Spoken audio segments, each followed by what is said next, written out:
Whoa.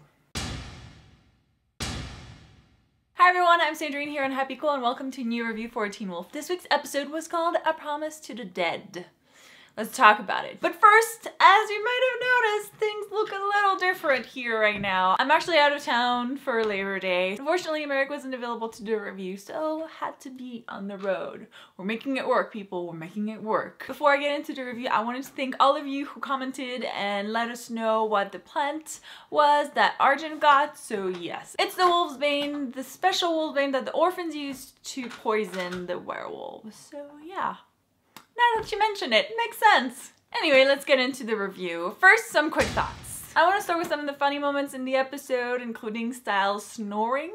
Yeah, that was kind of awesome. And staying with Styles, his "I have never been so happy to have almost been murdered" line was awesome. And then when Sheriff asks Malia, "What's your favorite food?" and she's like, "Deer," as if it's just like, yeah. Pizza! I love Malia so much. And finally we have Styles and Liam trying to explain to Coach why Scott and Kira were gonna be late. There are things that are more important than the game, Coach.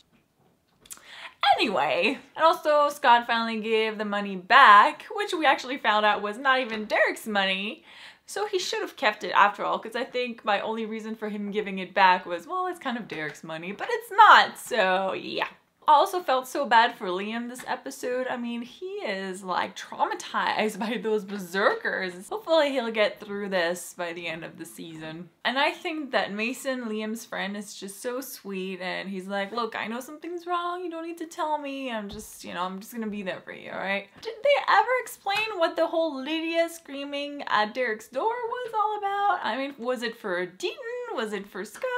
I wasn't really clear what that was about. Moving on to Deaton. Holy crap, how amazing was he? That opening sequence when he's kicking the guy's ass was awesome. At first I was like, what is going on? What is this? Is this Criminal Minds? I'm not liking this. And then Dean showed up, but I was like, yes. And when Dean went to see Dr. Valak, was anybody like, "No, don't get closer, don't get closer, don't do it, don't do it, don't do it." And then he did it. That third eye thing was creepy as hell. And now I'm curious to know what he found out, because it seems like he did find something out. And I really love that Lydia is the one to bring him back. I wish we had seen how she brought him back. It was more of like, oh, he'll hear me, and then, oh, he's awake. And I was like, I wanted to see her bring him out of it. And we got a lot of Kate in this episode. Unfortunately for Scott and Kira, that meant their first date was crashed in a pretty bad way. I also wish Kira knew how to use her powers better, because I almost wanted her to like use her zapping powers on the berserkers or something. Also, twist! Peter wants to kill Kate! How surprising!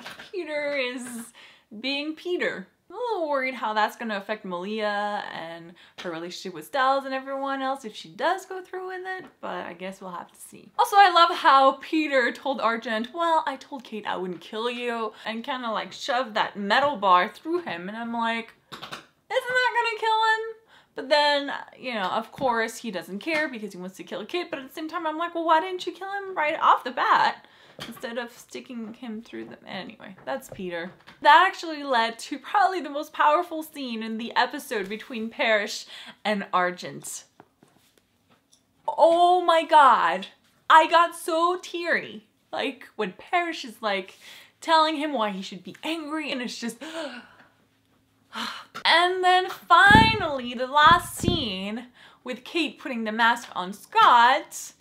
I'm not sure I really understand what's going on there. I mean, is she just putting a mask on him and just that's it? Or is the mask actually transforming him into a berserker, which means he's then loyal to her and will attack his friends who will then kill him or something? I mean, yeah, what's going on there? Well, how did you guys understand? Because I was thinking, well, maybe she's gonna do a ritual, and she didn't do that. She just kind of put the mask on, and I was like, I don't get it. I'm guessing she's transforming him somehow. I'm just not sure how, which will probably be answered next week. Speaking of next week's the finale. Holy crap, so much is left. unanswered. Here are some questions that I have that I would love to be answered in the finale. First of all, a few of you have asked a very legitimate question of whether Scott could bite Derek to make him a werewolf again. I mean, technically he could, right? I'm not sure. I mean, I guess it depends what Kate did to Derek, which we still don't know. So yeah, first question, what's going on with Derek? What happened? Can he be a werewolf again? Can Scott bite him? Is he just human now and that's just how he is? Also, of course, what did Deaton see? What does he know about the whole Derek situation? Who is the desert wolf? Will we finally meet her? Because I want to know. What is Parrish? I think a lot of us are wondering that. I mean, we saw his eyes glow like fire a little bit and we know his power is tied to fire, but what exactly is he? And I kind of want to see his powers in action now. Will Scott finally unleash his full alpha powers? Because I was kind of waiting for him to do this whole episode. I'm like, alpha powers, alpha powers, alpha powers, alpha powers. Come on, you can do it, you can do it. But they're probably holding it off for next week, I hope. And why does Peter want to kill Kate? Although I guess he is Peter, so that answers that. Do you guys have more questions that you'd like to be answered in the finale?